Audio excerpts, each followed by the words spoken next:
এই সময় আমরা বিক্ষোভ মিছিলের জন্য এখানে দাঁড়িয়েছি আমাদের ইমানি পরিচয় দেওয়ার জন্য, কিন্তু আসলে আমাদের যদি সাধ্য থাকতো তাহলে এই মুহূর্তে আমরা গাজাবাসীর পক্ষে ময়দানে সশস্ত্র লড়াইয়ে ঝেঁপে পড়তাম ইনশাআল্লাহ। আমার প্রাণের ভাইয়েরা, বিশেষ করে আজকে এই বিষয়টা আমাদের সামনে বারবার চলে আসতেছে।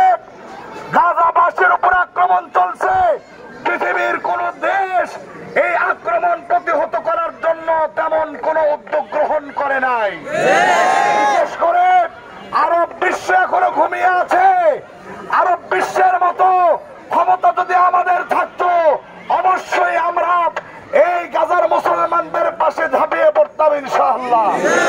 সম্মানিত মুসলমান ভাইয়েরা, আমার দৃঢ় বিশ্বাস আমাদের এই বাংলাদেশ থেকে অতি সত্বর হয়তোবা কোনো একটা ব্যবস্থা হবে যদি আলেমরা আমাদের ডাক চলে আসে এবং সরকার মহোদয় যদি সহযোগিতা করে এই শহীদ কাফেলায় আমরা কে কে অংশগ্রহণ করতে আমার সম্মানিত তাওহীদি জনতা, এখানে আর বক্তব্য দেওয়ার মতো সময় নেই।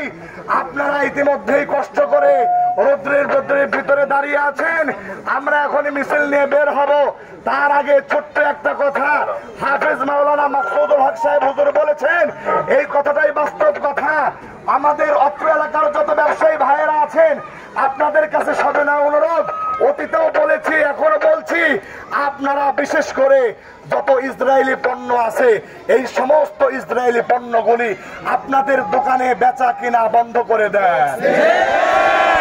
আর বিশেষ করে আমরা যত মুসলমান আছি, বিশেষ করে পেপসি এবং কোকা কোলা, মিরিন্ডা, 7 আপ সহ যেই নেসলে যেই পণ্যগুলি আমরা খাই, যেই পণ্যগুলি আমরা শখের বসে পান করি, আমরা আজকে থেকে প্রতিজ্ঞাবদ্ধ হব ইসরায়েলের কোন পণ্য না খেয়ে মরে যাব, কিন্তু ইসরায়েলের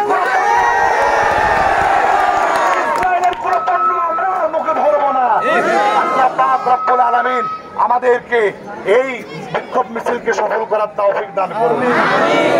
পণ্য বয়কট।